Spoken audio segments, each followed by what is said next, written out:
In our previous documentaries, we illustrated, among other things, the extent to which many of our foods are poisoned with toxic additives.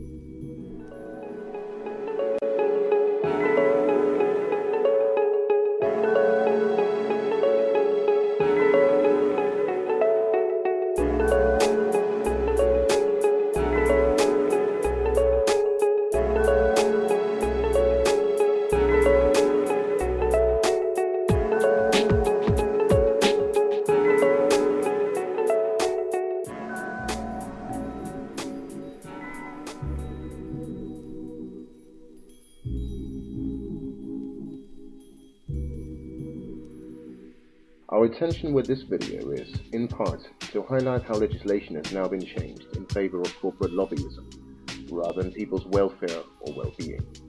Furthermore, we wish to not just provide viewers with the relevant information, but also offer constructive solutions for improvement.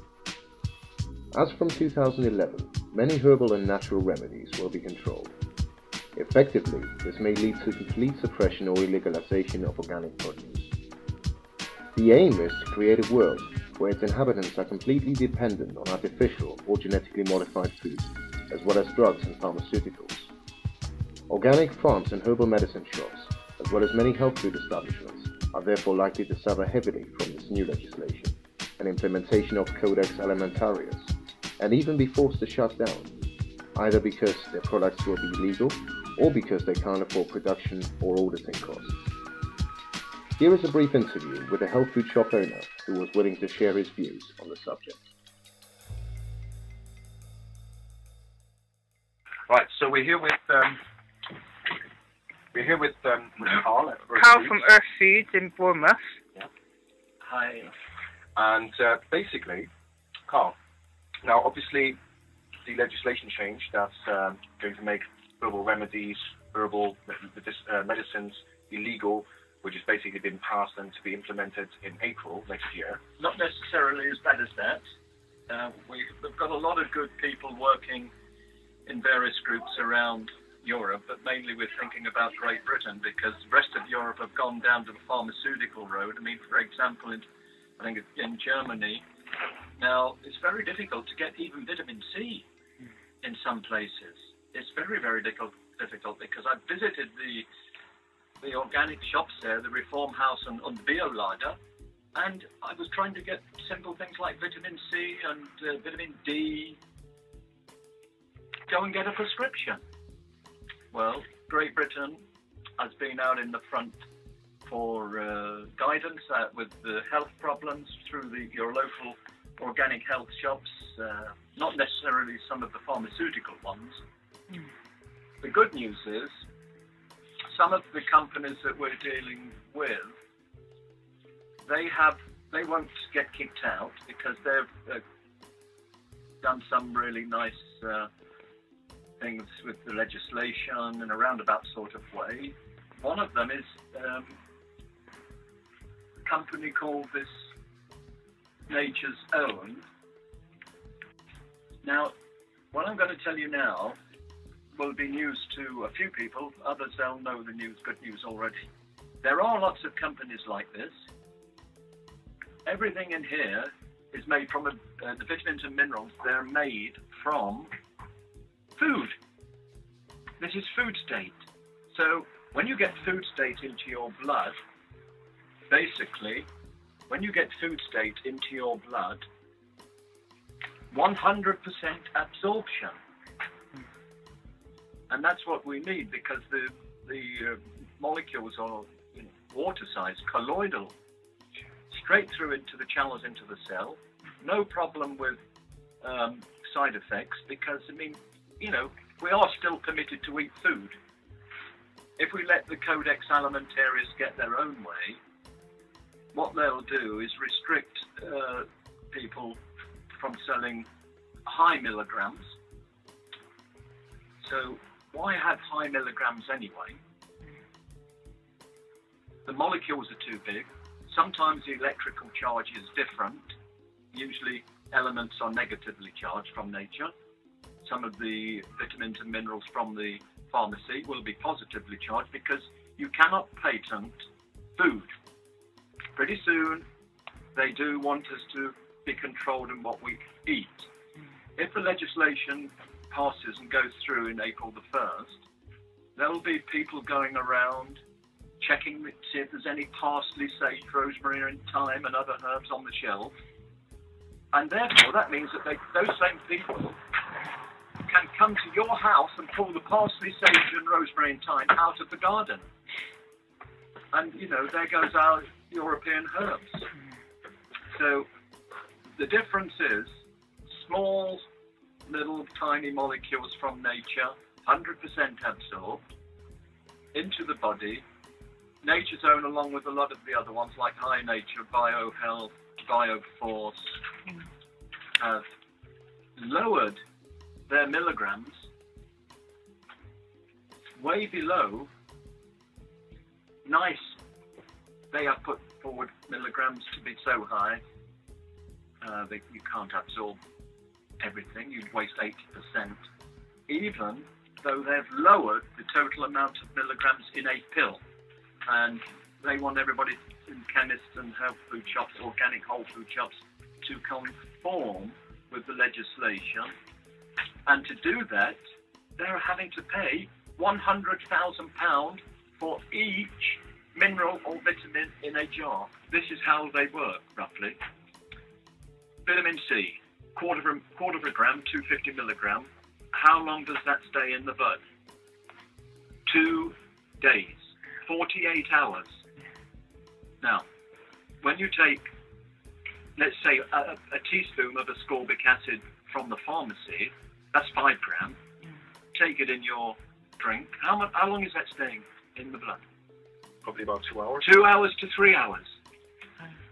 So therefore, there's a difference between food state and pharmaceutical grade. They both sort of work, but the lasting power is in the organic food status. And this one is our bestseller, one of the best sellers on the shelf. So while we are a little bit worried, we may actually get visited after the April the 1st. Our individual freedoms, we are all free men and women. They want to seem like they want to control everybody. The legislation will point to actually telling you what you're going to be eating in a few years' time, 10 years' time. Carl, is there anything that you would advise the normal person or consumer, not obviously a shop owner, that they can do to stop this legislation taking effect? Get together in your own counties and towns and seek out via the internet other active bodies and make it always peaceful, but be very boisterous. And I'm sure some very high-ranking politicians and lawyers that I've met over the past are all for fairness in the even playing field. But you see, the pharmaceuticals never seem to run out of money, even though they have a lot of problems with side effects of the doctor's drugs, for example. And we could go into that and be here till midnight, but that's what you've got to do is seek out some lawyers, like in Bournemouth I know quite a few that are in favour with the local press, and occasionally you can get released, but they also have to be careful, because you see there's the 1939 Cancer Act law. We're not even supposed to be telling anybody about how to cure their cancers. And basically you can't utter a word or a sound.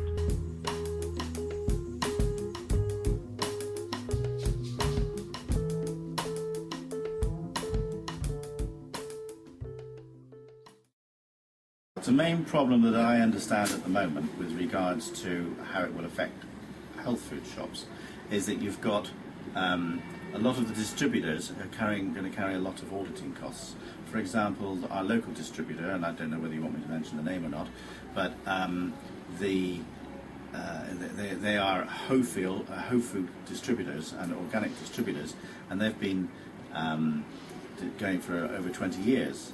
But suddenly they've got something like a £4,000 fee per annum to pay for auditing the fact that they hold a number of natural, recognised, easily available supplements, such as, and I'm not going to get off camera very much, but showing you some of the facilities and some of the iron, kelp. These are Nature's Own, which and they also have Quest products, which again are garlic, echinacea, milk thistle, multivitamins. Those are going to go under a audit function, which is going to cost them thousands of pounds a year. The initial audit function is, I think, in the area of about 16,000. Now, no distributor is going to be able to carry those costs unless they are specifically a distributor of supplements. So a whole food company, which I get most of my foods and supplements from, are not going to carry that cost. And that's going to affect a lot of the product not being available. Already it's happened in the last 2 years. You've certainly find it very difficult to get the Quest products because they're not holding them, they're not ordering them again as quickly as they used to, and you haven't got the range. Likewise, I've understood from Postlethwaite, who do a lot of the tinctures, he is going to probably try and save milk thistle and echinacea, and possibly one other, it may be St. John's wort, but he's got to go through the licensing process, which costs literally thousands of pounds. I believe from Solgar they said the individual licensing was something like about £11,000. Now they're all different figures that are being thrown around, but whereas Solgar is a large American corporation, they can actually find alternatives which may be able to help a particular cure. But they're going to have to be taking off their products from March, I think it is, next year, off the shelf, and it will be difficult. I can sell them until they're out of date, but I'm going to find it difficult to replace those products. With a company like Postlethwaite, who is a small local company up in Herefordshire on the Welsh border, he's going to be lucky if he can afford to license 3 of those products, which means the rest of the products are going to go away, and if he can't afford to license those, he will probably go out of business completely. And that's going to have an immediate impact because people aren't going to get natural products that they want to use. They're not going to be available, and as a result, you're going to have big holes in the ability of people to procure things that have been going naturally for what, thousands of years, since the monks were making them. You know, and it seems ridiculous that legislation in Europe is being carried out with vigour and applied with vigour by the institutions over here, the government over here, when it's not happening in the rest of Europe to the same extent. As we can clearly gather from this, the situation is indeed very serious. The notion of our food being controlled and regulated has reached new heights and has become far more than just a conspiracy theory.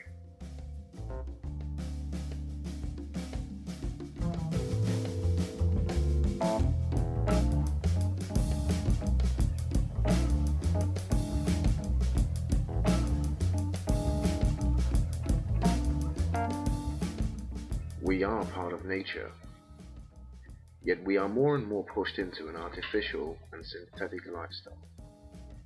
Many of our foods do not even contain any natural ingredients whatsoever. Organic produce is becoming scarce. With all this in mind, can we really turn a blind eye to this?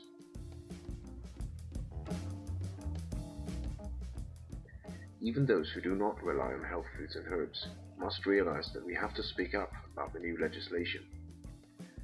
After all, the problem is not the fact that artificial and genetically modified foods are in existence, but the fact that any alternative is being purposely wiped out.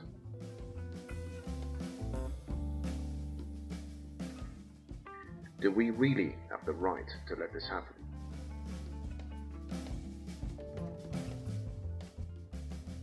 Do we not all share an equal responsibility for the preservation of nature and the natural way of life?